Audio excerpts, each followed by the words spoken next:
मैं आपको syllabus overview अभी नहीं दूंगा, I won't bore you with that. आपके पास कल का लेक्चर होगा, वो आप देख लीजिएगा, वेटेज जो है वो क्या है, प्लान क्या है। लेकिन कल हमने बात करना स्टार्ट की थी कॉस्ट क्लासिफिकेशन के ऊपर, और हमने बहुत सादी और सिंपल बात की थी। हमने सिंपल बात ये की थी कि being an accountant, cost accounting में हमारी प्राइमरी जिम्मेदारी ये है कि हम अपने मैनेजर को, सेठ को, आप मैनेजर बोल दें, सेठ बोल दें, सीईओ बोल दें, या हो सकता है आप खुद ही जो है वो कल को सेठ बन जाए, आपको अपने प्रोडक्ट की, अपनी सर्विस की, जो आइटम आप बेच रहे हैं ना, उसकी पर यूनिट कॉस्ट कैलकुलेट करनी है। आपका पूरा सिलेबस, आपके एग्जाम का हर पास पेपर आपसे यही काम घुमा फिरवा के जो है वो करवा रहा है। देसी जबान में हमने बात ये की थी कि अगर आप जोड़िया बाजार के अंदर बैठे हुए और आपका सेठ आपको बोलता है यार मेरी प्रॉफिट एंड लॉस स्टेटमेंट बना दो, तो आपको without any complication, without any financial accounting standard, समझे आपने सीए का कभी नाम ही नहीं सुना हुआ, आपको अगर प्रॉफिट एंड लॉस स्टेटमेंट बनानी है ना, तो आप सिर्फ दो काम कर सकते हैं। क्या काम कर सकते हैं? कंपनी की जितनी सेल्स है, जितनी इनकम है, उसको एक जगह पे जो है वो जोड़ दीजिए, और कंपनी के जितने खर्चे हैं, जो पैसा आपने खर्च किया है, उसको आप एक जगह पर फेंक दें। आपके पास एक सूखी किस्म की, एक रॉ किस्म की प्रॉफिट एंड लॉस स्टेटमेंट आ जाएगी, जो आपको सिर्फ एक इंफॉर्मेशन जो है वो दे रही है, आपने पैसा बचाया कि नहीं बचाया। जब आप छोटे हुआ करते थे, छोटे से मुरादे पीआरसी के शुरू के दिन, अभी तो आप पीआरसी क्लियर भी जो है वो कर चुके हैं, तब तो आपको शायद ये भी नहीं पता होगा, अगर आप साइंस बैकग्राउंड के थे, कि सर कॉस्ट में भी हमें बताया गया कि दो तरह के एक्सपेंडिचर होते हैं। क्योंकि जब जोड़िया बाजार के अंदर ये स्टेटमेंट बनी होगी और सेठ ने अपने लिए कोई गाड़ी जो है वो खरीदी होगी, तो उसने गाड़ी का एक्सपेंडिचर भी इसमें ऐड कर दिया होगा। तो आपको जमाने जहालियत के दौर में ये बात बताई गई कि बेटा एक्सपेंडिचर भी रेवेन्यू और कैपिटल एक्सपेंडिचर होता है। चले सर, ये बातें हमें आ गई। फिर आप थोड़े आगे आए, जब थोड़े बड़े हुए, तो आपने इसी जोड़िया बाजार के सेठ को बोला कि सर अब हमारी कंपनी थोड़ी बड़ी होती जा रही है, अब हम अपने आप को एज अ प्राइवेट लिमिटेड या पब्लिक लिमिटेड जो है वो रजिस्टर्ड करवाने की प्लानिंग कर रहे हैं, तो अब हमें लॉ को फॉलो करना है। अब हमें जो अपनी प्रॉफिट एंड लॉस स्टेटमेंट बनानी है, वो थोड़े अलग फॉर्मेट के ऊपर बनानी है। तो जो प्रॉफिट एंड लॉस स्टेटमेंट आप लोग फाइनेंशियल अकाउंटिंग के अंदर बनाया करते थे, वो कुछ यूं बनती थी कि आप अपनी सेल्स में से, इनकम में से माइनस किया करते थे कॉस्ट ऑफ गुड्स सोल्ड। मैं इस पे लंबी नहीं कर रहा, आपको पता है इसके अंदर क्या क्या आता है, क्या क्या आता है। प्रोडक्शन कॉस्ट आती है, ओपनिंग स्टॉक आता है, ट्रांसपोर्टेशन कॉस्ट आती है, क्लोजिंग स्टॉक माइनस करते हैं। सर इन शॉर्ट ये सारी की सारी प्रोडक्शन कॉस्ट है। इसके बाद जो आपके पास आइटम आता था, उसका आपने नाम क्या रखा था? Gross profit. और इस ग्रॉस प्रॉफिट में से आप माइनस किया करते थे अदर एक्सपेंसेस, जिनको आप फाइनेंशियल अकाउंटिंग में अदर एक्सपेंसेस बोलते हैं, लेकिन हम लोग हमारी जबान में क्या बोल रहे थे कल? तो जो बच्चा कल नहीं आया था, बेटा ये प्रॉफिट एंड लॉस आपने देखी हुई है, और इस प्रॉफिट एंड लॉस में ये जो दो एक्सपेंडिचर आप माइनस किया करते थे, इसको हमारी जबान में कहा जाता था प्रोडक्शन कॉस्ट, और इसको हमारी जबान में कहा जाता था नॉन प्रोडक्शन कॉस्ट। अच्छा, फिर जो लोग कल नहीं आए थे, कल हमने प्रोडक्शन कॉस्ट को भी जो है वो खोल के रख दिया। हमने कहा भैया प्रोडक्शन कॉस्ट के भी दो हिस्से होते हैं। प्रोडक्शन कॉस्ट का एक हिस्सा है जिसको हमारी जबान में प्यार से कहा जाता है प्राइम कॉस्ट, और जो दूसरा हिस्सा है उसे हमारी जबान में प्यार से कहा जाता है प्रोडक्शन ओवरहेड्स। सर फिर हमने ये भी बताया कि बेटा वो जिस चीज को आप प्राइम कॉस्ट बोलते थे और प्रोडक्शन ओवरहेड बोला करते थे, वो भी तीन चीजों से मिलकर बनती थी। किन तीन चीजों से मिलकर बनती थी? Direct material. जो लोग कल नहीं आए थे उनके लिए सबसे आसान देसी एग्जांपल, बेटा चिप्स की प्लेट के अंदर वो जो फ्रेंच फ्राइज आपके होते हैं, जो आलू आप खर्च कर रहे हैं, वो किस केस के अंदर आ जाएगा? ये एक मेन कॉस्ट है, आइडेंटिफाइबल है। सर आप गलत वर्ड यूज कर रहे हैं, आइडेंटिफाइबल सही वर्ड नहीं है। सही वर्ड क्या था? Economically identifiable. प्रोडक्शन ओवरहेड खुद तीन चीजों से मिलकर बना है। किन तीन चीजों से मिलकर बना है? Indirect material. अच्छा अगेन सर, वो फ्रेंच फ्राइज की प्लेट के अंदर जो आपने नमक ऊपर से जो है वो डाल दिया है, वो एक इनडायरेक्ट मटेरियल कॉस्ट आपके पास आ रही है। क्यों? क्योंकि वो प्रोडक्ट के अंदर ट्रेस नहीं हो सकती। वैसे आपस की बात है, कल हम ये भी जो है वो डिस्कस कर चुके हैं कि ट्रेस तो वो हो सकती है। अगर आपके पास बहुत फारिग टाइम है और आपके पास लेबर बहुत सस्ती है, तो आप एक बंदे को बिठाओ और बोलो नमक चेक करके बताओ कितने दाने आपने जो है इस प्लेट के अंदर फेंक दिए। क्वारी वाला काम है, लेकिन मसला ये है कि वो जो नमक आपने उसमें ऐड किया उसकी कॉस्ट होगी कोई 10 पैसा। मैं 10 सेंट्स बोलने वाला था, वो भी नहीं अब बोल सकता, डॉलर इतना महंगा हो गया है। सर वो 10 पैसे की जो कॉस्ट आपने इनकर की है, उसको मालूम करने के लिए जो बंदे को आप 10-12 हजार की सैलरी देंगे, वो कॉस्ट आइडेंटिफाई करना आपके बारे में नहीं पड़ रहा। तो हमने क्या बात की थी? Cost which can be economically traceable in a direct cost and which can not be traceable in a product is called. इस प्रॉफिट एंड लॉस और इस प्रॉफिट एंड लॉस में फर्क क्या आया? सर एक फर्क ये आया कि हमारी understanding about our expenditure improve हो गई। हमें यह समझ आ गया कि हमारे खर्चों में जो खर्चे फैक्ट्री में हो रहे हैं वो कहां पर आएंगे? Production cost. और जो other than non factory expenditure है वो कहां पर आएंगे? अच्छा, फिर हमने कहा हाँ सर हमारे पास मैनेजमेंट अकाउंटिंग में क्या होता है? सर मैनेजमेंट अकाउंटिंग में ना हमें डिसीजन मेकिंग का एक मेन काम करना होता है। कल के जो नोट्स थे अगर आपको याद हो तो किसी भी मैनेजमेंट के 3-4 काम होते हैं: planning, control, decision making, performance measurement. Bye the वे ये चारों काम जो कल मैंने आपको बताए, अगर आप कल वाले अपने नोट्स में दोबारा जाएं प्लीज, तो अपने पास इन टॉपिक्स के आगे ना नाम लिख लें कि हमारे सिलेबस में इसका नाम क्या है। प्लानिंग के आगे ब्रैकेट में जाके नोट कर लीजिएगा बजटिंग। ये एक बड़ी मजेदार बात है कि मैनेजमेंट का एक काम प्लानिंग है और बजटिंग कॉस्टिंग के सिलेबस से बाहर निकल गया। बजटिंग आ गया एमएफए के अंदर। कल वाले लेक्चर में जाएं, प्लानिंग में जाके आगे प्लानिंग के आगे नोट कर लें बजटिंग। कल वाले नोट्स अपग्रेड कर लें।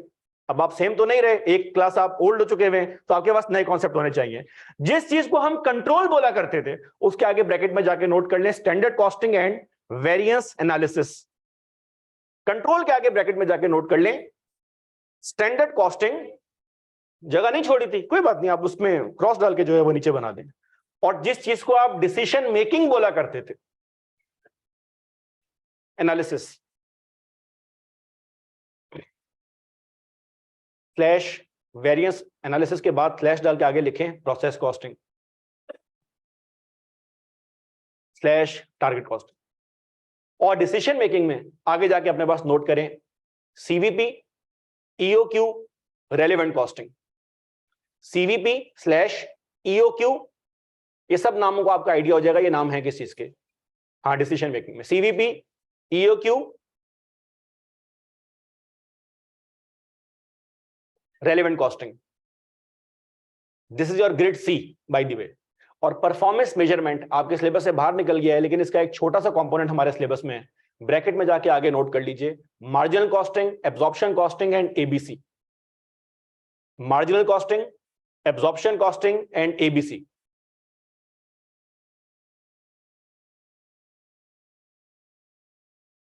तो सर मैनेजमेंट का एक सबसे इंपॉर्टेंट काम होता है डिसीजन मेकिंग का, फैसला करना है क्या करें और क्या ना करें।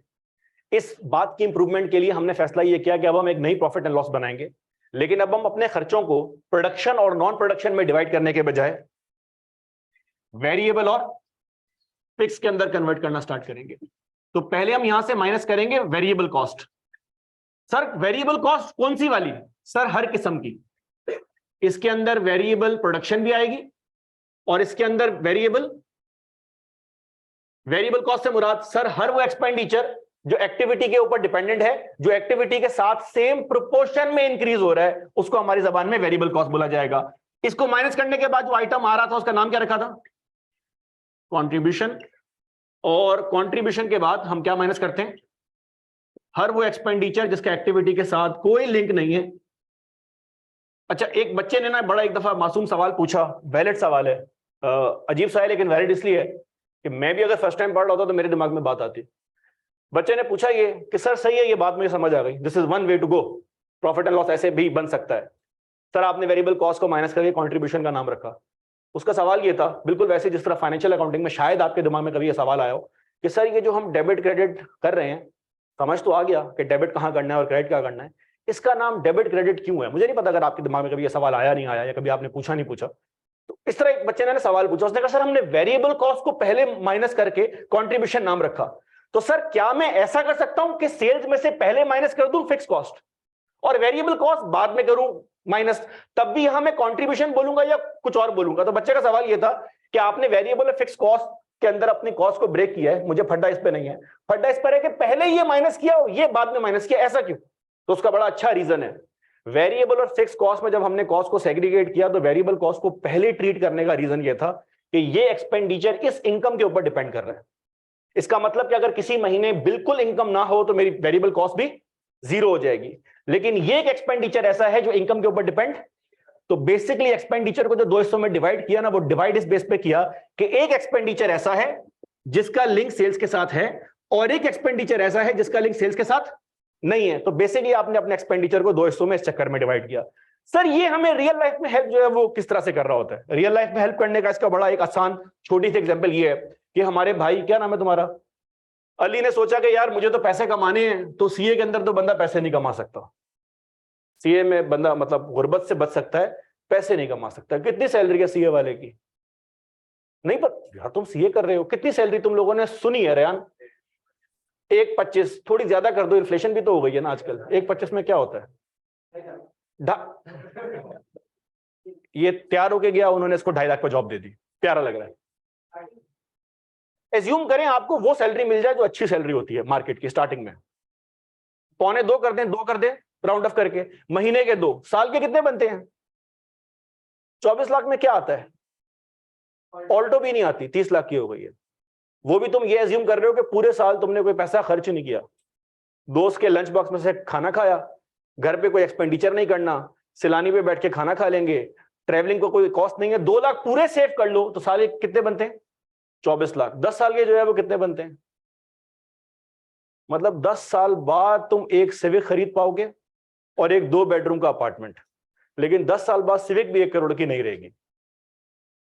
तो सर फिर हम सीए क्यों कर रहे हैं? आप सीए अमीर होने के लिए नहीं कर रहे, आप गरीब ना हो जाए सीए इसलिए कर रहे हैं। इन दो फर्क के ऊपर हम बात करेंगे। इसने कहा सर ये एग्जाम्पल जब अली ने सुनी ना, अली की हट गई। अली ने कहा ओवैस कासमानी ने ये बोल के घेरा था सीए में आओ पैसा ही पैसा होगा, तो मैं तो यहां आ गया, अब अली अहमद तो ये पोल खोल रहा है, ये तो कह रहा है इतना पैसा होगा ही नहीं, तो फिर मैं क्या करूं? इसने कहा यार मैं अपना कोई बिजनेस स्टार्ट करता हूं। फिर इसने मालूम करना स्टार्ट किया कौन सा बिजनेस स्टार्ट करें। तो अली की अच्छी बात ये थी कि अली के पास फेसबुक इंस्टॉल नहीं था। अगर अली के पास फेसबुक इंस्टॉल होता तो अली बहुत सारे मोटिवेशनल स्पीकर की वीडियो सुन सुन के कोई स्टार्टअप स्टार्ट जो है वो कर लेता, जिस स्टार्टअप के अंदर वो ऑनलाइन कोई मनोरंजन बेच रहा होता, कोर्स बेच रहा होता और इस तरह के काम जो है वो कर रहा होता। अली ने कहा नहीं, ये हर काम जो हर बंदा कर रहा है मैं वो काम नहीं करूंगा, मैं कुछ नया काम करूंगा, देसी बिजनेस जो है वो करूंगा। हमारी इकोनॉमी जो है वो बहुत ज्यादा इनफॉर्मल किस्म की है। अली भाई मार्केट में घूमे तो अली भाई को किसी ने बताया कि जी वो मार्केट के अंदर जो है ना, वो हमारे यहाँ एक चीज ऐसी है जिसका कोई नेमुल बदला अब तक नहीं आया, that is transportation business. Transport business ऐसा है जो चाहे कोविड चल रहा हो, कुछ भी जो है वो काम कर रहा हो, ट्रांसपोर्ट बिजनेस एक्टिवेट जो है वो होता है। ट्रांसपोर्टेशन के अंदर शिपिंग भी आ सकती है, ट्रांसपोर्टेशन के अंदर जो कैरेज का काम है ये भी आ सकता है। तो अली भाई ने सोचा मैं काम करता हूं, मैं अपना ट्रांसपोर्टेशन का बिजनेस स्टार्ट करता हूं और मैं अपना जो है वो ट्रक खरीद लेता हूं। अली भाई ने अपना ट्रक खरीद लिया और इनके ट्रक का काम यह है कि ये यहां से हमारे शहर से माल उठा के इंटीरियर सिंध में और इंटीरियर सिंध से रॉ मटेरियल उठा के यहाँ पे जो है वो लेकर आते हैं।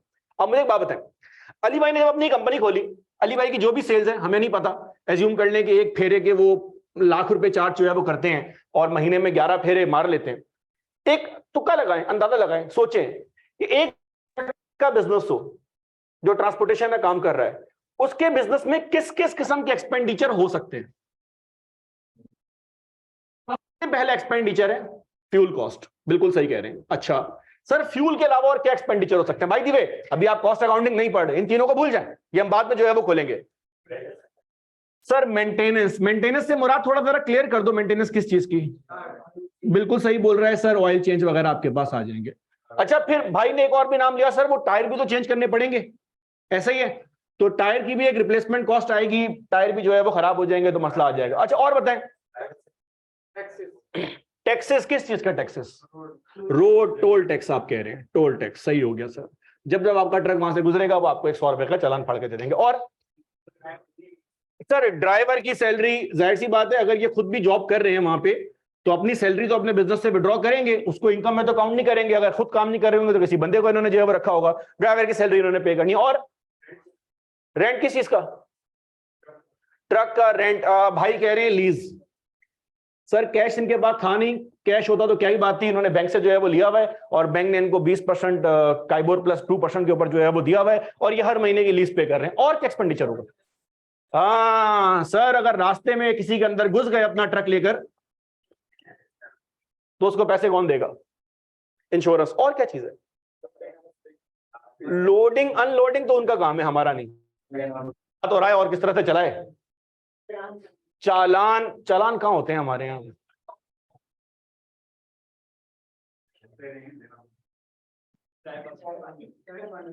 Entertainment expense. लिख देता हूं नहीं, जो फैक्ट है वो फैक्ट है, चाय पानी, ये सही है नहीं? ये रियलिटी ऐसा है, एंटरटेनमेंट या तो ये करेगा या पुलिस वाले करेंगे इसके साथ। अच्छा और क्या एक्सपेंडिचर हो सकता है? ड्राइवर का खाना इसी में शामिल कर लें, सही है, बेनिफिट। हेरा फेरी तो इसकी इनकम हो जाएगी ना उसमें, इसके अलावा और क्या है? बस ये एक्सपेंडिचर है, वेरी गुड। सर सारे गाने काट के जब महीने के एंड पे इन्होंने हिसाब लगाया, इनको पता चला इस महीने आपके भाई ने 3 मिलियन पैसा जो है वो कमा लिया प्रॉफिट। कितना बनता है 3 मिलियन? चार्टर्ड अकाउंटेंट की साल की, 2 साल की सैलरी, साल की सैलरी माजरत, 1 महीने में इन्होंने इतना पैसा कमा लिया। अच्छा मुझे एक बात बताएं, अगले महीने मस्ती नहीं, अली भाई रोड पे जो है वो जा रहे थे और रास्ते में जो है ना कोई बच्चा भागता हुआ आ गया। क्या नाम है तुम्हारा? साथ। भागता हुआ आ गया बीच में, इसने दूर से हॉर्न मारा, साथ थोड़ा पीछे गया, थोड़ा आगे गया। होता है ना जो रोड के बीच में आके फैसला करते हैं आज मरना किसकी जो है वो गाड़ी से।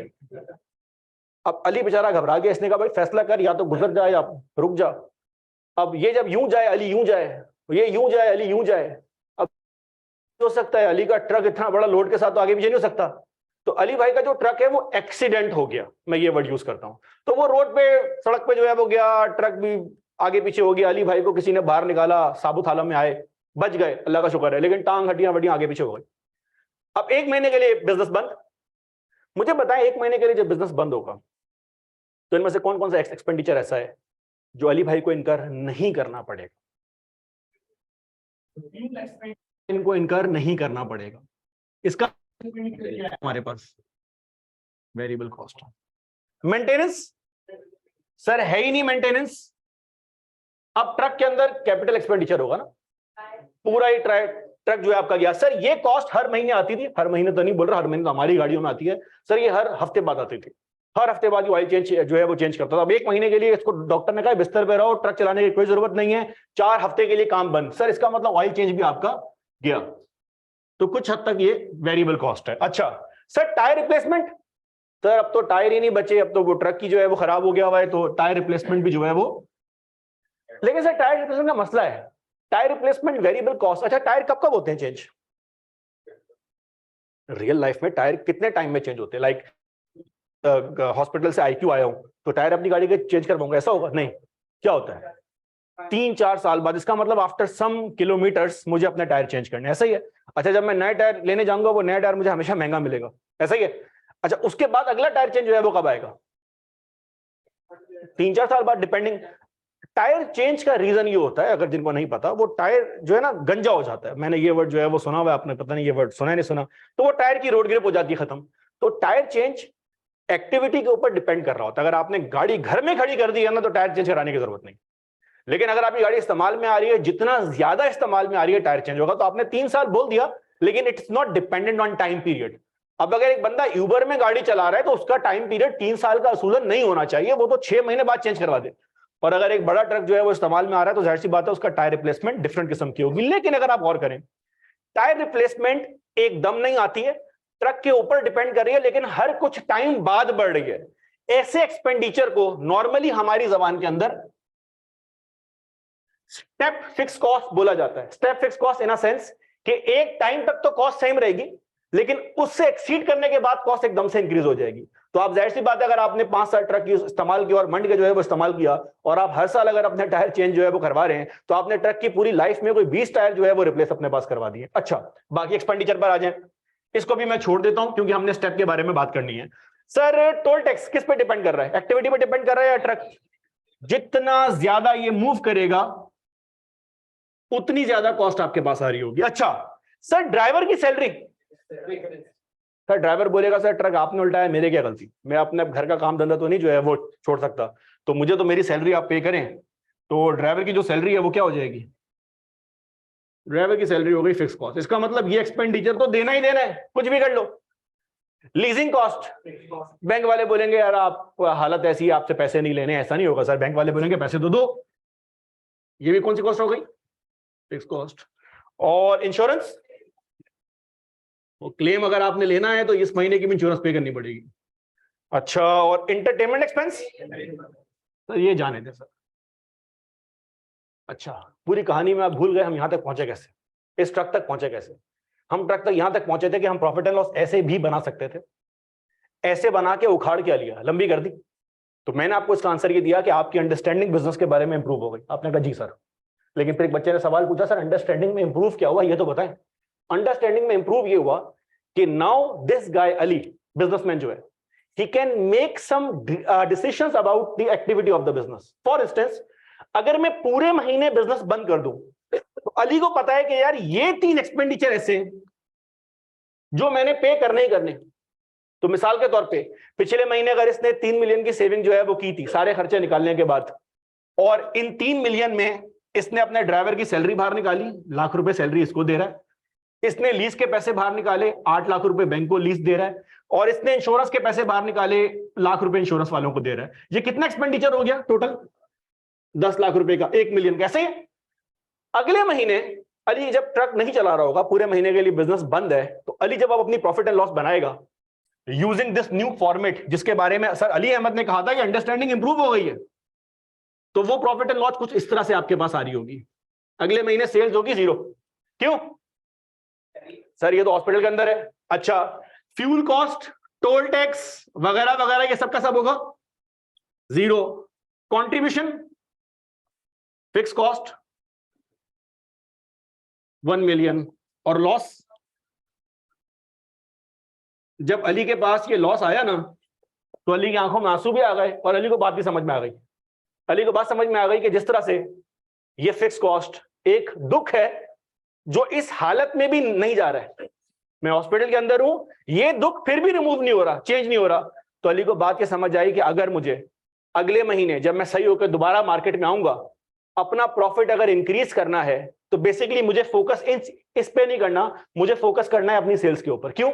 मैं जैसे जैसे अपनी सेल्स इंक्रीज करना स्टार्ट करूंगा, मेरी वेरिएबल कॉस्ट तो इंक्रीज होगी, कंट्रीब्यूशन तो इंक्रीज होगा, लेकिन फिक्स कॉस्ट के ऊपर कोई इंपैक्ट। इसकी छोटी सी एग्जांपल आप यूं लें, मुझे ये बताएं, अगर इस पूरी कॉस्ट में फिक्स कॉस्ट थी 1 मिलियन की, यहां पे जाके मैं नोट कर देता हूं 1 मिलियन, प्रॉफिट मेरा आ रहा था 3 मिलियन, तो जरा बैकवर्ड जाके मुझे बताएं मेरे कंट्रीब्यूशन क्या रहा होगा। अच्छा, 2 मिलियन का कंट्रीब्यूशन होगा, उसमें से 1 मिलियन निकाल के 3 बच गया मेरे पास, 4 मिलियन। अबे तुम लोग क्यूटी क्लियर करके आयो भाई। इसका मतलब 4 मिलियन का कंट्रीब्यूशन मैंने अर्न किया होगा, 1 मिलियन की लीज इंश्योरेंस वगैरह पे की होगी, और घर पे कितने पैसे मेरे पास सेव हो गए। अच्छा, अज्यूमिंग अगर मैं आपको बोलूं कि मेरी सेल्स उस महीने थी 8 मिलियन, तो वेरिएबल कॉस्ट कितनी रही होगी? चले ये बात आपको क्लियर हो गई। तो हुआ क्या सर, हमने ना कहानी में बैकवर्ड जाके चेक कर लिया कि अली भाई जो 3 मिलियन घर लेकर गए थे, वो ऐसे लेकर जो है वो गए थे। अगले महीने अली भाई घर पे कुछ भी साथ लेके नहीं गए। क्यों नहीं साथ लेकर गए? क्योंकि बिजनेस पूरा का पूरा बंद था। मुझे बताएं तीसरे महीने क्या होगा? एज्यूम करें तीसरे महीने अली भाई दोबारा मार्केट में आए, तो पिछले महीने जितना कस्टमर था वो अली का वेट कर रहा था। उन्होंने कहा अली आपका एक्सीडेंट हो गया, हम आपके साथ ही रहेंगे, हमने सारा अपना ट्रांसपोर्टेशन बिजनेस रोक के रखा हुआ है, सारा सामान भेजेंगे आपके थ्रू। अगले महीने तीसरे महीने अली भाई ने डबल काम किया। डबल काम करने का मतलब है कि अगर अली भाई ने पहले 8 मिलियन की सेल की थी, तो अब तीसरे महीने में अली भाई सेल कर रहे हैं 16 मिलियन की। ज्यादा ट्रक इस्तेमाल होगा, फ्यूल कॉस्ट आएगी ज्यादा, मेंटेनेंस होगी ज्यादा, टायर ज्यादा चेंज होंगे, टोल टैक्स आपको ज्यादा पे करना पड़ेगा, और मेरी वेरिएबल कॉस्ट अगर 4 मिलियन थी, डबल होने के बाद कितनी हो जाएगी? 8 मिलियन। सीएम कितना आ गया? फिक्स कॉस्ट कितनी है? नहीं, फिक्स कॉस्ट 4 मिलियन नहीं होगी बेटा। फिक्स कॉस्ट को फिक्स बोल ही इसलिए रहे हैं कि वो एक्टिविटी के ऊपर डिपेंड, और आपके पास प्रॉफिट कितना बच जाएगा। तो बेसिकली आपकी अंडरस्टैंडिंग ये इंप्रूव हुई है कि now by dividing the cost into variable and fix components, आप ये अंदाजा लगा सकते हैं कि अगर मैं काम ना करूं तो क्या होगा, अगर मैं इतना काम करूं तो क्या होगा, और अगर मैं बहुत ज्यादा काम करूं तो क्या होगा। तो बेसिकली ये जो 3 महीनों के बारे में मैंने बात की है, एज्यूम कर लेंगे 3 महीने रियल महीने नहीं थे, ये 3 महीने फोरकास्ट था। तो बिजनेस रियल लाइफ में अपनी कॉस्ट को सेग्रीगेट करता है into variable and fix component in order to improve understanding about the business activity. तो अपने रजिस्टर में जाएं, एक हेडिंग लगाएं छोटी सी, लिखें वेरिएबल कॉस्ट, और वेरिएबल कॉस्ट के आगे कुछ बातें नोट कर लें।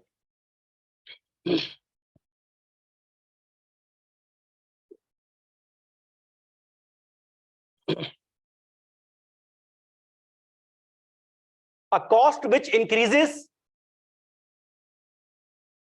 a cost which increases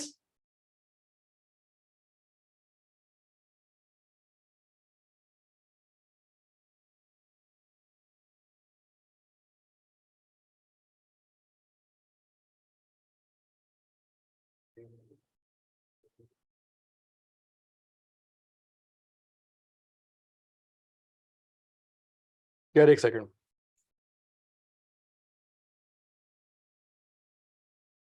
अच्छा, हम क्या बात कर रहे थे?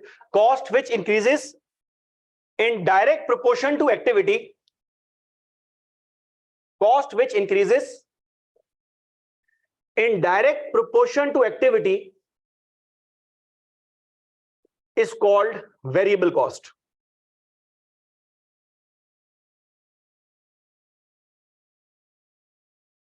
जरा बोर्ड पर ये जो अंग्रेजी में आपने बात सुनी है इसको समझ लें, क्योंकि देखें लफ्जों का बोल देना इंपॉर्टेंट नहीं है। आप वैसे भी अपनी जिंदगी के बहुत सारे अहम काम लफ्ज इस्तेमाल किए बगैर ही जो है वो कर रहे होंगे। सुना होगा ना, वो शायर भी कहते हैं आंखों आंखों में इशारे हो जाते हैं। तो जब आपको आंखों के इशारे और बॉडी लैंग्वेज समझ में आ जाती है तो this gives clue into a human psychology कि लिखे हुए लफ्ज का मतलब कुछ और समझा जाता है और पढ़ा जो है वो कुछ और जाता है। हर एज में होता है, डोंट वरी, हर एज के अंदर होता है। मेरे साथ भी कुछ अरसे पहले वो I was studying about some concept, और वो कॉन्सेप्ट है तो फिजिक्स का, but that was applied in financial markets. तो मैंने वो बैठ के पढ़ा, बुक्स पढ़ी, और मुझे लगा कि मुझे समझ में आ गया। अंटिल नवंबर दिसंबर में आया चैट जीपीटी, नाम सुन लिया होगा अब तो आपने, अब तो 4 आ गया। तो चैट जीपीटी अब नया नया आया ना, वो जिस दिन आया उसके अगले दिन से मैं इस्तेमाल कर रहा था। तो मैंने मन दिया, अच्छा क्यों इस्तेमाल कर रहा था? क्योंकि मेरी कोडिंग अच्छी नहीं है। मैंने बीच में एक जमाने में कोडिंग सीखना स्टार्ट की थी, मेरे अब्बा को स्ट्रोक हो गया तो मैं रुक गया। ये कोविड के दिनों की इनफैक्ट बात है। जब कोविड स्टार्ट हुआ तो घर पे फारिग बैठे हुए थे, हमने कहा चलो कुछ ना कुछ काम करते हैं। तो अब मुझे जरूरत पड़ गई, मुझे एक चीज जो है ना वो कोड करवानी थी। तो मेरा जो प्रोग्रामर है ना वो थोड़ा ढीला है, तो मैंने कहा ये काम करते हैं, खुद कोड करने की वो करते हैं कोशिश। मैं बैठा, तो जब मैंने चैट जीपीटी की हेल्प ली ना कोड करने के लिए, तो कोड के दौरान जाहिर सी बात है चैट जीपीटी तो अपना डाटा से सर्च करके आपको आंसर जो है वो दे रहा होता है।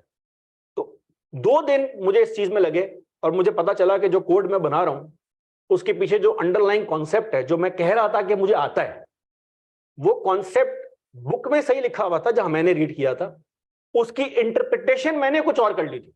क्योंकि जाहिर सी बात है मैं उस्ताद के बगैर था, मैं खुद से बैठ के जो है वो पढ़ रहा था, तो मेरे साथ ये भंड हो गया। तो बच्चों के साथ भी होता है। अब आपने ये लिख तो लिया है कि cost which increases in direct proportion, इसका मतलब क्या है? बोर्ड पर जरा गौर करना। 3 महीने बाद अली ने इतना पैसा कमा लिया, अली ने कहा मैं फैसला कर रहा हूं कि मेरे हाथ पीले हो जाए। घर वालों को बोला शादी करनी है, घर वालों ने कहा सही है, जितने भी दोस्त थे कैफ 3 के अंदर उनको दावत के अंदर बुलाओ। अली भाई ने दावत रखी एक छोटी सी, बोला सब दोस्त यार आएंगे, और दावत में इसने ना समोसे रखे कि मेहमान आएंगे समोसे खाएंगे और उसके हिसाब से बात हो जाएगी। समोसे वाले के पास गया, समोसे वाले ने कहा भाई आजकल एक समोसा जो है वो चल रहा है, कितने का चल रहा है आजकल समोसा? 40 रुपए का समोसा हो गया एक। उसने कहा एक समोसे का रेट कितना है? 40 रुपए। ठीक है जी, सुनते रहना जरा। अब अली भाई ने समोसे वाले से डील ये बांधी कि भाई मैं समोसे आपसे खरीदूंगा नहीं, हाथ के हाथ फ्राई होंगे, हाथ के हाथ सर्व होंगे, लोग आते जाएं और जो है वो खाते जाएं। सारे बंदे आ गए, दोस्त समोसे खा रहे हैं, जेब में जो है वो डाल रहे हैं समोसे की तरफ खाने में। मुझे बताएं अगर लोगों ने 100 समोसे फोड़ दिए तो अली भाई का दिन के एंड पे बिल क्या बनेगा? 4000। लेकिन व्हाट इफ अली की शादी की खुशी सीए की फ्रेटर्निटी को बहुत हुई और अली मोर देन एक्सपेक्टेड जो है ना वो लोग पहुंच गए, आगे पीछे से भी लोग आ गए, और टर्न्स आउट कि लोगों ने 1 लाख समोसे फोड़ दिए। कितना बिल आएगा? 40 लाख। अच्छा अली देखें सीए का स्टूडेंट नहीं, अली बिजनेसमैन है। अली को जब पता चलेगा ना कि यहां पर लाख समोसे बन रहे हैं तो अली बोलेगा यार मैं एक काम करता हूं, समोसे की अपनी दुकान खोल लेता हूं। क्योंकि रीजन ये है कि अब मैं स्केल के ऊपर आ गया हूं कि मुझे समोसे खरीदना बारे में नहीं पड़ रहा, समोसे बनाना बारे में पड़ रहा है। तो जब लाख समोसे की तरफ गेम जा रही थी तो अली ने उस बंदे को बोला यार आप छोड़ दे, अब ये काम हम खुद कर लेंगे, इतने बड़े स्केल पर हो गया। तो बंदे ने कहा सर आप क्यों कहीं जा रहे हैं, हम है ना, आप हमारे स्पेशल कस्टमर हैं, आप 1 लाख समोसे बाय कर रहे हैं, हम ये माल बेचते हैं पूरे 3 महीने में, आप हमसे 1 दिन के अंदर ये बाय कर रहे हैं, तो हम आपको 40 का रेट नहीं लगाएंगे। कितना रेट आप बोले? इसने कहा यार 35 रुपए कर दो, 30 रुपए कर दो। रियल लाइफ में ऐसा ही होता है। इसका मतलब कि जब ये 40 लाख का बिल देने की बारी आएगी, 40 लाख का बिल पे नहीं हो रहा होगा, रियल लाइफ में ये 30 लाख रुपए दे रहा होगा, 32 लाख रुपए जो है वो दे रहा होगा, आपको डिस्काउंट मिलते हैं। लेकिन हमारे सिलेबस में जिस कॉस्ट क्लासिफिकेशन और कॉस्ट बिहेवियर की हम ये बात कर रहे हैं, हम ये चीज इस कॉन्टेक्स्ट के अंदर पढ़ रहे हैं। We are assuming that there will be no discounts. और मैं दोबारा बोल रहा हूं, we are assuming that there will be, इसका मतलब ये हुआ कल को अगर लोगों ने 1 मिलियन समोसा खा लिया तो बिल कितना बनेगा? इसका मतलब कल को लोगों ने अगर 10 मिलियन समोसा खा लिया तो बिल कितना बनेगा? एंड वी ऑल नो कि हर नॉर्मल बंदे को जिसने सीए नहीं भी किया और ये बात पता है कि सर 10 मिलियन के ऊपर 40 रुपए पर यूनिट कॉस्ट नहीं आएगी। अब तो ये चेजअप और इम्तियाज के स्केल के ऊपर काम कर रहा है, इसकी कॉस्ट पर यूनिट बहुत कम होगी। तो ये जो पूरी कहानी मैंने आपको समोसे की सुनाई है और आपने जो एग्जाम्पल अपने पास नोट की है, एग्जाम्पल के हिसाब से वेरिएबल कॉस्ट का जो ग्राफ बनता है, याद रखिएगा प्लीज, छोटी बात बता रहा हूं, एक्स एक्सेस पे आ रहे होते हैं यूनिट्स, वाई एक्सेस पे आ रही होती है कॉस्ट। सर आपके एग्जाम्पल के हिसाब से जो ग्राफ बनेगा वैसे बनेगा। क्या लिखा हुआ है जरा रीड करके सुनाए मुझे please. Direct proportion to activity, 1 lakh unit, 4 lakh unit, 4 lakh cost, 8 lakh cost, उसी सेम रेशियो के अंदर बढ़ रही है। लेकिन रियल लाइफ में क्या होता है? क्या रियल लाइफ में ये 40 लाख का बिल दे रहा होगा? रियल लाइफ में ये बिल दे रहा होगा मिसाल के तौर पे 32 लाख का। इसका मतलब रियल लाइफ में जब मैं वेरिएबल कॉस्ट का ग्राफ बनाऊंगा तो वो ग्राफ कुछ यूं बन रहा होगा। एग्री करते हैं? आप में से जो लोग इको पढ़ के आए हैं उन सब लोगों ने ये ग्राफ जो है वो चेक किया होगा। क्या ये बात समझ आती है? अब याद रखने की बात ये है, हम इस ग्राफ को नहीं मानते। हम कौन सा वाला ग्राफ यूज करते हैं? कौन सा वाला ग्राफ यूज करते हैं? Cost which increases in direct proportion to activity. जितनी एक्टिविटी होगी उतनी कॉस्ट आपके पास बढ़ रही होगी। तो वेरिएबल कॉस्ट की जो आपने एग्जांपल अपने पास नोट की है, उसके बॉटम पे जाकर कहीं ये ब्रैकेट में नोट कर लो कि assumptions are that there will be no discount. Assumptions are that there will be no discounts. Assumptions are that there will be no discount.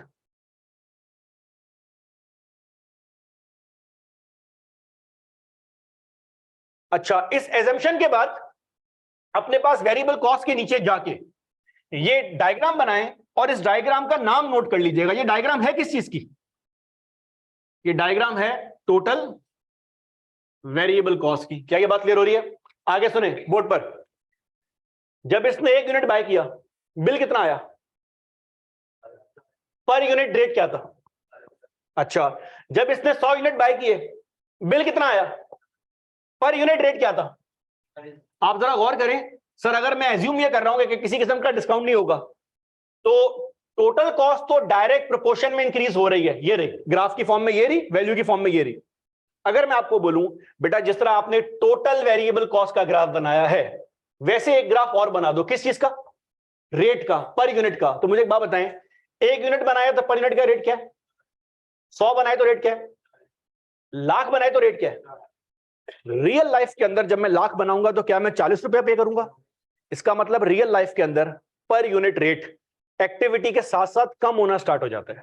लेकिन हम एज्यूम करते हैं कि पर यूनिट रेट एक्टिविटी के साथ साथ कम नहीं होता, जिसका रिजल्ट क्या निकलेगा? जब मैं एक और ग्राफ बनाऊंगा रेट का, तो जब मैं 1 यूनिट बना रहा हूं 40 रुपए का बन रहा है, जब मैं 100 यूनिट बना रहा हूं 40 का बन रहा है, 1000 बना रहा हूं सेम कॉस्ट के ऊपर बन रहा है। मेरा बच्चा ये किस चीज का ग्राफ है? This is cost, variable cost per unit. तो अब एक बहुत देसी जबान में बात नोट कर लो, अभी अगला जो सवाल आएगा उसमें आपको बहुत आएगी काम। वेरिएबल कॉस्ट की निशानियां मैंने आपको बता दी हैं, 2 होती हैं। क्या क्या? एक नहीं है, 2 हैं। क्या क्या? सर एक निशानी ये है, अगर एक कॉस्ट एक्टिविटी के साथ टोटल में बढ़ रही है तो वो क्या है? और अगर वो कॉस्ट टोटल एक्टिविटी में पर यूनिट की बेस पे चेंज नहीं हो रही तो भी वो क्या है? Variable cost. तो वेरिएबल कॉस्ट में ये 2 क्वालिटीज होती हैं, ये दोनों होना जरूरी है in order to confirm something कि ये वेरिएबल कॉस्ट है। वेरिएबल कॉस्ट की ये 2 पहचान अपने पास नोट कर ले, तो अपने पास देसी जबान में जाके नोट करें। ये ग्राफ भी आपने बनाने, ग्राफ की जगह छोड़ के नीचे नोट कीजिएगा प्लीज कि वेरिएबल कॉस्ट को आइडेंटिफाई करने के 2 मेथड हैं। देसी जबान में लिखें, वेरिएबल कॉस्ट को आइडेंटिफाई करने के 2 मेथड हैं।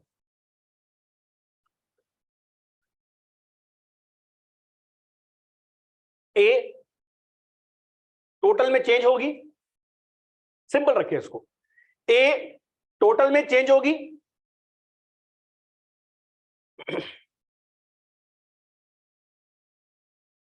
और बी पर यूनिट पर सेम रहेगी। टोटल में चेंज होगी, बी पर यूनिट पे सेम रहेगी। ना इससे ज्यादा कुछ लिखें ना इससे कम कुछ लिखें। अच्छा, क्लास 2 मिनट दे रहा हूं, जल्दी से ये ग्राफ छाप के इनके नाम नोट करें, मुझे ये बोर्ड करना है फारिग, फिर इसको आगे बढ़ाएं। छाप गया ना ये? अब रोड पे बैठ के तो समोसे नहीं खिलाएगा, इसने कोई शादी हॉल बुक किया होगा, और शादी हॉल वाले जो है वो पैसे चार्ज आपके पास कर रहे होते हैं। शादी हॉल वाले आजकल कितने पैसे चार्ज कर रहे होते हैं? आप लोगों की शादियां नहीं हुई तो आप लोगों से मैं क्या पूछ रहा हूँ? 1.5 लाख रुपए, क्या हो गया? 5 लाख रुपए लगा लेते हैं, मुनासिब है। अब मुनासिब समोसे खिला रहा है, और क्या करेगा ये? किस पर हेड पर? नहीं भाई, डिफॉल्ट हो जाते सारे मेमन अगर पर हेड पर होता। मेमनों की कभी पर हेड पर भी होता है? खाने का होता होगा, हॉल का कैसे होता होगा? मतलब अगर मैंने शादी हॉल बुक करवाया है और बारिश हो गई और लोग नहीं आए तो हॉल वाला कम पैसे चार्ज करेगा, बंदे नहीं आए तो ज्यादा आ गए तो भी हमारा मसला है। आपके कोई मेमन दोस्त यार हैं, कोई क्लास में है मेमन? और यार बताओ तुम लोग के यहाँ शादियां जो है वो होती किस तरह से? मेमनों में बुलाते हैं 1000 लोगों को, 5000 पहुंच जाते हैं। कभी किसी ने, आप लोगों ने शादी अटेंड नहीं की मेमनों की? बहुत टाइट खाना होता है और बहुत टाइट रश होता है। नहीं, शादी हॉल वैसे पर हेड होता नहीं है, वो एक अंदाजा होता है इतने बंदे आएंगे, जाहिर सी बात है एक होती है गुंजाइश, लेकिन बंदे ज्यादा आ जाए तो एंड में हाथ तो नहीं पकड़ सकते। हॉल की कॉस्ट फिक्स होती है, खाने का तो हाँ, खाने का तो पर हेड होगा ना, खाना तो हम समोसे खिला रहे हैं तुम्हें, हम बात कर रहे हैं हॉल की। अब इस भाई गए, उन्होंने भाई के पास जाके हॉल बुक करवाया, सुनिएगा जरा, हॉल वाले ने कहा भाई 5 लाख रुपए, लेकिन मेन्यू प्रिंट हो गया था तो समोसे का सुन के कोई आया ही नहीं। हॉल में अकेला खड़ा हुआ था, एक सिंगल बंदा। ये सारी 5 लाख की कॉस्ट ये कौन करेगा अफोर्ड? अली भाई खुद। ऐसा ही है? अच्छा, इसके दोस्त यार आ गए, एज्यूम करें कि शादी हॉल में 10 बंदे पहुंच गए, बिल कितना आएगा टोटल में? शादी हॉल वाला तो अपने पैसे चार्ज जो है वो कर चुका है। तो अली भाई जब रात में बैठ के कैलकुलेशन कर रहे होंगे तो बोलेंगे फी बंदा मुझे कॉस्ट आ रही थी 50,000 रुपए। असल गेम यहां पर है, ये कॉस्ट नहीं होनी चेंज। अच्छा, व्हाट इफ 1000 बंदे आ गए? कॉस्ट तो सेम रहेगी ना सर, कॉस्ट में तो कोई चेंज नहीं है। पर बंदा कॉस्ट क्या आ रही है? 500 रुपए। और व्हाट इफ 10,000 बंदा आ गया, वेव की वेव आ रही है, समोसा खा रही है और बाहर जा रही है, ये कॉस्ट तो सेम रहेगी, ये कितनी हो जाएगी? तो सर ये जो फिक्स कॉस्ट होती है, इसको फिक्स बोलने का रीजन ये था कि एक्टिविटी चेंज होगी और इस कॉस्ट में किसी किस्म का कोई चेंज नहीं है। पता है सर, हमें लंबी क्यों कर रहे हैं? अभी हमने देखा कि अली भाई का जब ट्रक एक्सीडेंट हो गया तब भी अली भाई को हर महीने कितने पैसे पे करने पड़ रहे थे? 1 मिलियन। ये कॉस्ट तो इनकर करनी है। इसका मतलब कि अगर मैं फिक्स कॉस्ट का ग्राफ बनाने जाऊं तो फिक्स कॉस्ट का ग्राफ कुछ यूं बनेगा स्ट्रेट लाइन के अंदर, ऐसा ही है।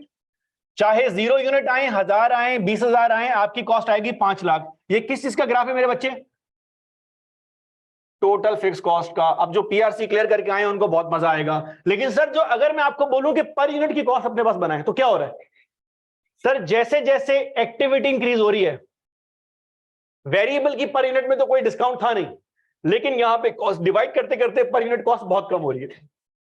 तो वेरिएबल कॉस्ट का जो ग्राफ हमारे पास, सॉरी मादरत, फिक्स कॉस्ट पर यूनिट का ग्राफ जो हमारे पास बनता है वो कुछ यूं बनता है, जिसको आप लोग बोलते हैं फिक्स कॉस्ट पर यूनिट, और शायद इसको इको की जबान में आप लोग इकोनॉमीज ऑफ स्केल बोला करते थे, सुना होगा आपने ये लफ्ज। दिस इज द रीजन कि इंडिया में हर चीज बहुत सस्ती है। आजकल आपने देखा होगा बहुत सारे लोग इंडिया और पाकिस्तान के रेट्स को कंपेयर कर रहे होते हैं। आप मत कंपेयर करें, क्योंकि अक्सर औकात नॉर्मली जो वो इंटरनेट पे कंपैरिजन दिखाई जाती है वो ये बताने के लिए दिखाई जाती है कि जो गवर्नमेंट बैठी हुई है वो कितनी ज्यादा जो है वो करप्ट है, और जो पहले वाली गवर्नमेंट थी वो बड़ी अच्छी हुआ करती थी। आप किसी भी गवर्नमेंट के दौर में जाएं, no offence to any politician, India में हर चीज के रेट आपको कम ही मिलेंगे। उसका एक सिंपल सा हल ये है कि हमारे दोस्त एक दफा एसीसी करने चाइना पहुंच गए, अब्बा का ट्रांसफर हो गया, पीआईए में होते थे, वो भी वहां चला गया, 3-4 साल वहां पे रहा। 3-4 साल बाद आया तो बैठक लगी तो हमने बोला हाँ भाई गोल्डन ये बता, गोल्डन हमने उसका नाम जो है वो रख दिया था, दानियाल गोल्डन इस नाम से सेव होता था। मैंने कहा भाई वहां पे चाइना में कौन सा बिजनेस जो है वो किया जाए, तू वहां पे था तो थोड़ा आइडिया तो दे। तो दानियाल कहता था यार कोई भी बिजनेस कर लो, कोई भी बिजनेस कर लो। मैंने कहा कोई भी से मुराद क्या है? कह रहा है कुछ भी बेच लो। वजह कुछ भी का रीजन, कह रहा है आबादी इतनी है कि जब तुम बिजनेस खोलोगे ना तो वो जो चंद कस्टमर होंगे ना, वो चंद कस्टमर तुम्हारी पूरी कॉस्ट पूरी कर देंगे। मैंने कहा तूने वहां 4 साल बाप के पैसे पे कमाने के अलावा और क्या काम किया? तो उसने कहा यार मैं एसीसी कर रहा था, और चाइना में एसीसी को कोई जानता नहीं है, लेकिन जितने लोग चाइना से रजिस्टर्ड होते हैं उसकी वजह से एसीसी उनकी मेन मार्केट है। तो कह रहा है वहां पे ना बुक्स का बड़ा मसला है। अब चाइना भी थोड़े पाकिस्तानियों जो है वो जैसे हैं, असली वसली बुक नहीं खरीदते, फोटोकॉपी पे काम होता है। तो कह रहा है मैंने वहां फोटोकॉपी बुक की जो है वो करवाई वहीं पर अपने अब्बा की ऑफिस से, पीआईजे का माल है, और उसको इंटरनेट पे लगा के जो है बेचना स्टार्ट किया। कह रहे मेरी हफ्ते भर के अंदर 3-3.5 बुक सेल हो गई थी। कह रहे मैंने अच्छा खासा पैसा जो है बुक बेचे कमा लिया। कह रहा है ये बिजनेस नहीं था, ये मैंने पार्ट टाइम में किया था। हमारे यहाँ लोगों का ख्वाब होता है 3,500 बुक सेल हो जाए पूरे महीने में। उसने एक दिन के अंदर भेज दी। क्यों? आबादी बहुत है। इंडिया का भी सेम हाल है, इंडिया में आबादी बहुत है। वो लोग जो भी काम करते हैं बड़ी मार्केट के लिए करते हैं, बड़े स्केल के ऊपर करते हैं। सिंपल सा हाल ये भी है, आप देखें ना, इंडियन बॉलीवुड में जब कोई मूवी पिट जाती है, अगर किसी बड़े एक्टर की हो, तो वो पिटते पिटते कई करोड़ का बिजनेस जो है वो कर लेती। अभी बोला शाहरुख की एक नई मूवी आई है पठान, मैंने नहीं देखी, मेरा बड़ा शौक था देखने का, तो मैंने बंदे से पूछा तो बंदा कह रहा है यार बस सही है। कह रहा है हाँ, उसने भी यही बोला एवरेज है, पर मैंने कहा लेकिन शाहरुख है। कह रहा हाँ शाहरुख है, इसलिए हमने भी जो है वो देख ली, तुम भी जो है देख लो, सही है मूवी, देखने लायक है। लेकिन उसने 1100 करोड़ का बिजनेस कर लिया। मतलब मुझे तो सुन के अजीब सा लगा कि यार ये अच्छा बिजनेस है, 4 साल में एक मूवी बनाते हैं और 11 अरब रुपए अंदर 4 साल के अंदर, और एवरेज बिजनेस। सर उनकी आबादी बहुत है, तो याद रखें फिक्स कॉस्ट की 2 निशानियां क्या क्या? सर टोटल में तो किसी किस्म का चेंज नहीं आता, लेकिन जैसे जैसे एक्टिविटी बढ़ना स्टार्ट होती है पर यूनिट कॉस्ट। अच्छा एक मुझे बात और बताएं, रियल लाइफ में कोई कॉस्ट फिक्स भी नहीं होती है इन द लॉन्ग टर्म। हम लॉन्ग टर्म की बात नहीं कर रहे। मुझे एक बात बताएं, अगर 10,000 बंदे आ जाएंगे तो क्या 10,000 बंदे शादी हॉल में एडजस्ट हो जाएंगे? क्या होगा रियल लाइफ में? क्या होगा? अगर वाकई इतने बंदे आने की एक्सपेक्टेशन हो तो फिर एक शादी हॉल बुक नहीं होगा। फिर इसका मतलब कि यहां पे रियल लाइफ के अंदर कॉस्ट एकदम से बढ़ के हो जाएगी 10 लाख। 7 वाला शादी हॉल भी 5 या 6 लाख का मिल रहा होगा। इसका मतलब in real life fix cost fix नहीं होती है, फिक्स कॉस्ट स्टेप होती है। लेकिन हम जितनी भी बात कर रहे हैं, हम शॉर्ट टर्म की बात कर रहे हैं एजम्पशन के साथ कि कॉस्ट में किसी किस्म का चेंज नहीं आएगा। तो अपने रजिस्टर में जाके हेडिंग लगाएं फिक्स कॉस्ट की और लिखें cost which is not dependent to the change in activity level, cost which is not dependent with the change in activity level, cost which is not dependent with the change in activity level is called fixed cost.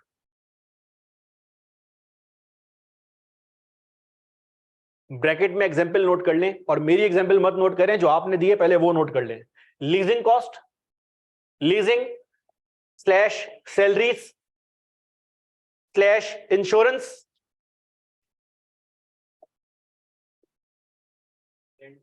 Slash rent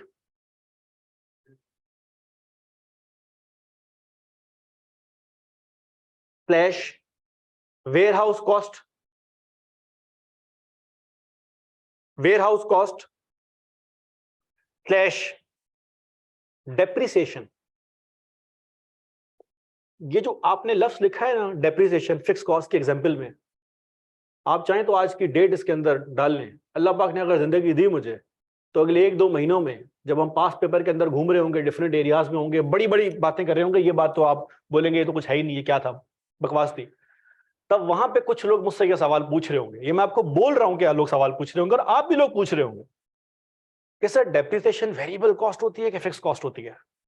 तो मैं बगैरतों को बोलूंगा कि अपना पहला lecture खोलो। तो आप में से कुछ लोग तो नए आ चुके होंगे, वो बोलेंगे सर हम तो पहली क्लास में थे ही नहीं। लेकिन जो पहली क्लास में हो ना, वो ये लेक्चर खोल के देख लेना कि मैंने डेप्रिसिएशन कहां लिखा था। डेप्रिसिएशन क्या होती है? सर अगर हम डेप्रिसिएशन रिड्यूसिंग बैलेंस मेथड पे निकालें तो तब भी डेप्रिसिएशन फेस कॉस्ट के अंदर। ये जो छोटी सी बात है, ये ओवरहेड अपॉर्शनमेंट में हर पास पेपर में एग्जामिनर बाकायदा मोटा मोटा पॉइंट आउट करता है कि बच्चों ने इसकी ट्रीटमेंट जो है वो गलत कर दी। स्ट्रेट लाइन की डेप्रिसिएशन तो आपको निकालनी आती होगी ना? क्या करते हो? कॉस्ट माइनस, आप लोग फिर भी मुझसे फड्डा कर रहे होगे। आप फड्डा ये करोगे कि सर मैंने सिविक लिए 1 करोड़ की है, 10 साल उसकी यूजफुल लाइफ थी, वैसे 10 साल नहीं होती है, 10 साल थी, सैल्वेज वैल्यू 0 एज्यूम कर लो, हर साल का कितना एक्सपेंडिचर आप माइनस करोगे? 10 लाख रुपए, ऐसा ही है।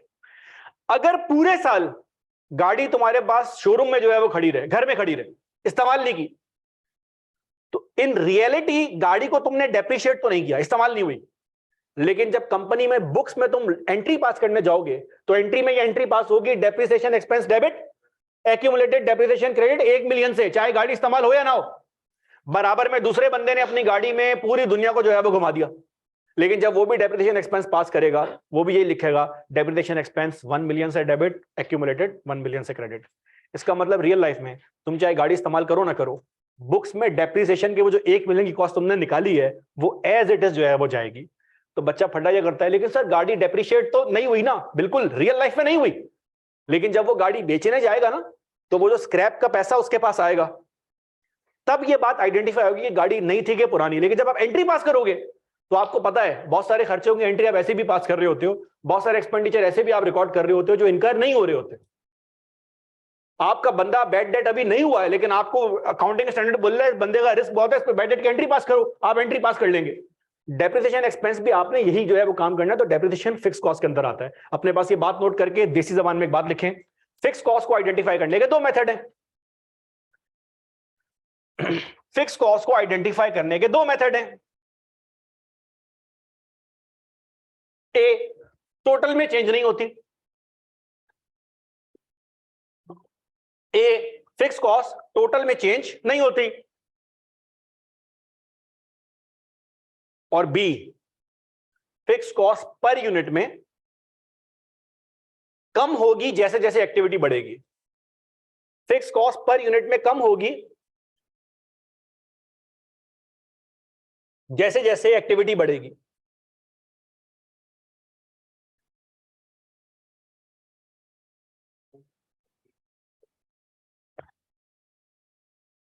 डेप्रिसिएशन की एंट्री पास होती है। अगर आपने एसेट बाय कर लिया है, आपने डेप्रिसिएशन की एंट्री पास करनी है। क्लास ये 2 ग्राफ जरा अपने पास नोट कर लें, डेप्रिसिएशन की एंट्री आपने पास करनी है, चाहे आप गाड़ी इस्तेमाल करें ना करें। शाहजेब, रिकॉर्डिंग ब्रेक करके नई रिकॉर्डिंग स्टार्ट करो।